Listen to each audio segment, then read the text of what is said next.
আসসালামু আলাইকুম, welcome to my channel. আমি প্রতি সপ্তাহেই আমার বাথরুমটা ধুই। A to Z ধোয়া হয় এটাকে, কিন্তু যে পরিমাণ ধুলা পড়েছে দেখলে মনে হয় জনম জনম ধরে এটা পরিষ্কার করা হয় না।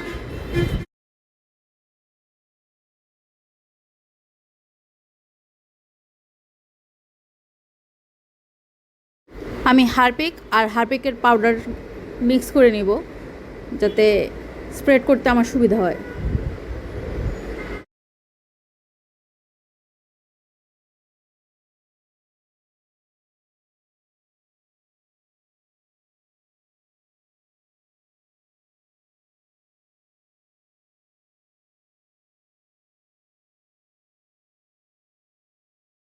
বাথরুমের জিনিসগুলি সরিয়ে নিচ্ছি আপাতত, তাহলে ক্লিন করতে সুবিধা হবে।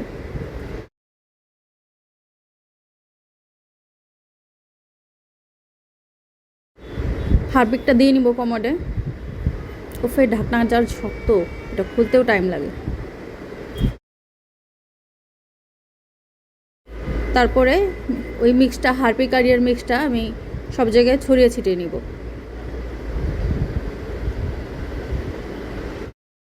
বাই দ্য ওয়ে, আমি গ্লাভস খুঁজে পাচ্ছিলাম না এটা দেওয়ার জন্য, তাই ভাবলাম হাত দিয়ে কাজ ছেড়ে নিই। যাদের হাত সেন্সিটিভ স্কিন তারা প্লিজ এটা ট্রাই করবেন না, গ্লাভস পরে নেবেন অবশ্যই।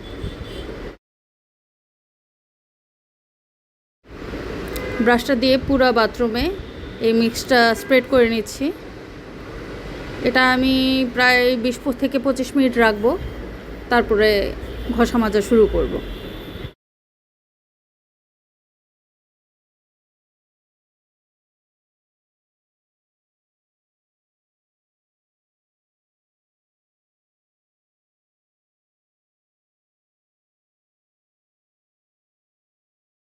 25 মিনিট পর আমি সব কিছু ঘষা মাজা শুরু করলাম।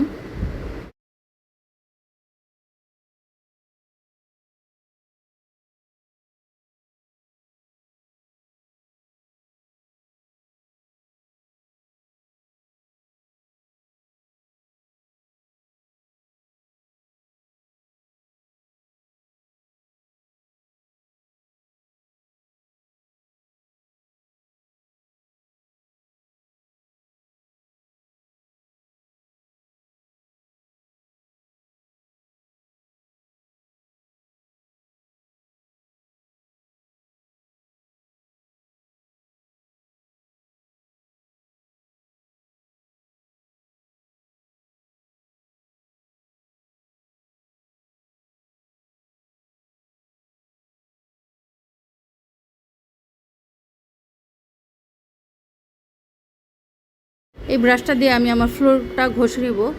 টাইলসগুলি কি সুন্দর পরিষ্কার হয়ে যায় দেখেন এই ব্রাশটা দিয়ে ইউজ করলে। ধুলো দিয়ে একেবারে সব কালো কালো হয়ে গেছে।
আনাচে কানাচে যা আছে সব কিছু ঘষে নিয়েছি এটা দিয়ে।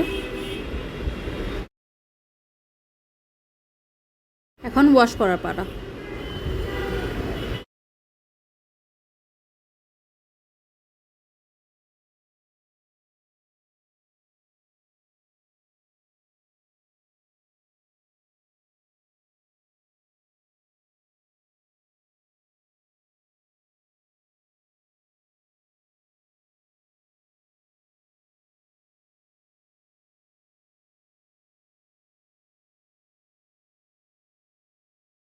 সবার শেষে অ্যান্টিসেপটিকের মিক্স দিয়ে আমি পুরো বাথরুমে ছড়িয়ে ছিটিয়ে দিতে পছন্দ করি।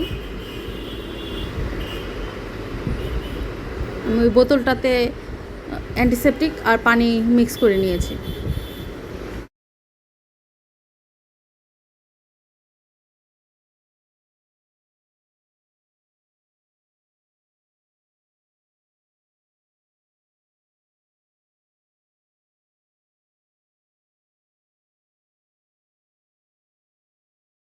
টাডা!